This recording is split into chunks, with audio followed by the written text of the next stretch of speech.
nuclear weapons are among the greatest threats to humanity and the planet. Their immediate impact is catastrophic. They are capable of vaporizing cities and wiping out populations in the blink of an eye. And their long-term effects are just as devastating.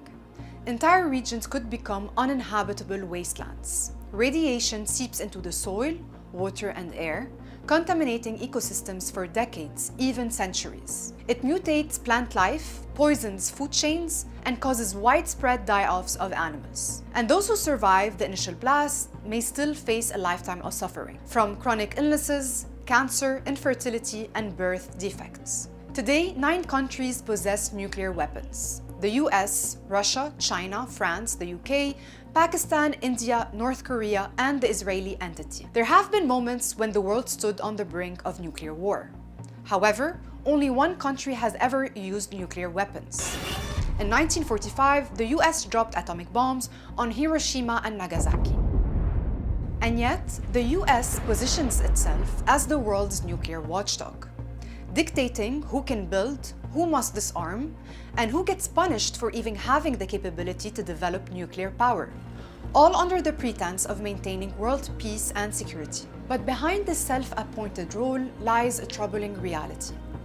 The US is not just the only country to have used nuclear weapons.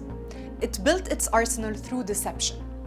To understand this further, we need to go back to the end of World War II, when the foundations of America's nuclear empire were established in collaboration with Nazis. In the final days of Nazi Germany, the US launched a secret mission called Operation Paperclip, not to punish dedicated Nazis, but to recruit some of them. Over 1,600 scientists, many of whom had worked side by side with Hitler on his nuclear programs, were welcomed into the US to continue their weapon-related work, but this time for American imperial interests. And the US government went to great length to whitewash their Nazi pasts. High-ranking generals in the Pentagon openly insisted that they needed these scientists, and if that means rewriting history, so be it.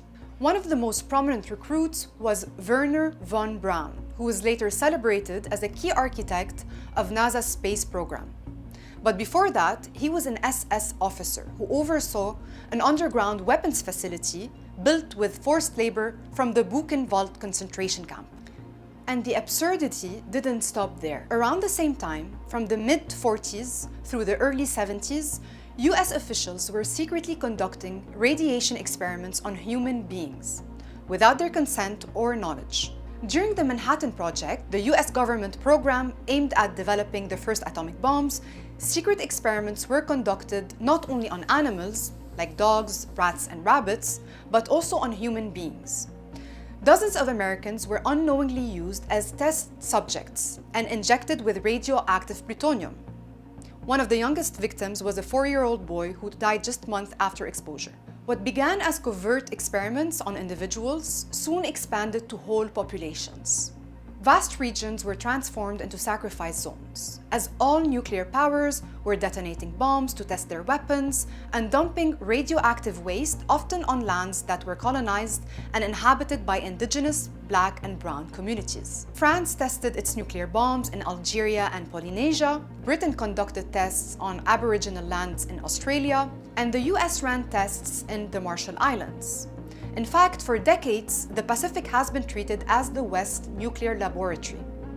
Even within the US itself, indigenous American and marginalized communities have been disproportionately exposed to radioactive material, as many of their lands have been treated as nuclear waste dumps. Of course, these are not the only cases. The Soviet Union, China, and other nuclear powers also carried out tests that left behind toxic legacies of radiation, posing a threat to both people and the natural world. But it is the US that has positioned itself as the global gatekeeper of nuclear power, claiming the authority to decide who can be trusted to wield it, while putting in place a system where it writes the rules, breaks them without repercussions, and shields its allies from accountability. As the self-appointed nuclear watchdog, the US prevented countries like Argentina and Brazil from developing nuclear weapons. It also bombed, along with Israel, Syria's nuclear reactor in 2007. They targeted Iraq's nuclear research facility during the 80s, and later the US launched a full-scale war against Iraq under the false pretext of weapons of mass destruction. And most recently, they used the same playbook to target Iran. Despite the fact that Iran has signed the Nuclear Non-Proliferation Treaty and has undergone intense international inspections, and no evidence has ever proven that it possesses nuclear weapons. Israel, on the other hand, which has never signed the Nuclear Non-Proliferation Treaty, is estimated to possess around 90 nuclear warheads. Yet, it faces zero scrutiny. From the outset, and continuing to this day, it has maintained a policy of secrecy, refusing to confirm or deny the existence of its nuclear arsenal. Even its closest ally was once not spared. In the 50s, Israeli Prime Minister David Ben-Gurion assured John F. Kennedy that Israel's nuclear program was strictly for peaceful purposes. However, declassified records later revealed that Israel obstructed inspections and denied full access to its Dimona nuclear facility, deliberately misleading US officials. As journalist Seymour Hersh detailed in his book, The Samson Option, Israel constructed an elaborate ruse inside Dimona, including a fake control room, false panels, and rehearsed technicians, all designed to conceal its weapons program. While Kennedy may have made a brief effort to impose some limitations, no US president dares to challenge Israel's nuclear capabilities. The most recent war on Iran has laid bare a glaring double standard, exposing the US as a lousy nuclear cop. Together, the US and Israel have sent a clear message to the world. Yet again, non-proliferation isn't about protecting the people or the planet.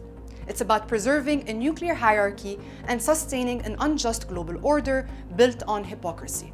In this system, only those with nukes get to feel safe. Everyone else who dares to oppose the empire will get bombed. From Hiroshima to the Marshall Islands, from Operation Paperclip to Israel's so-called secret arsenal, the US and its settler colony do not deter nuclear danger. They are the danger.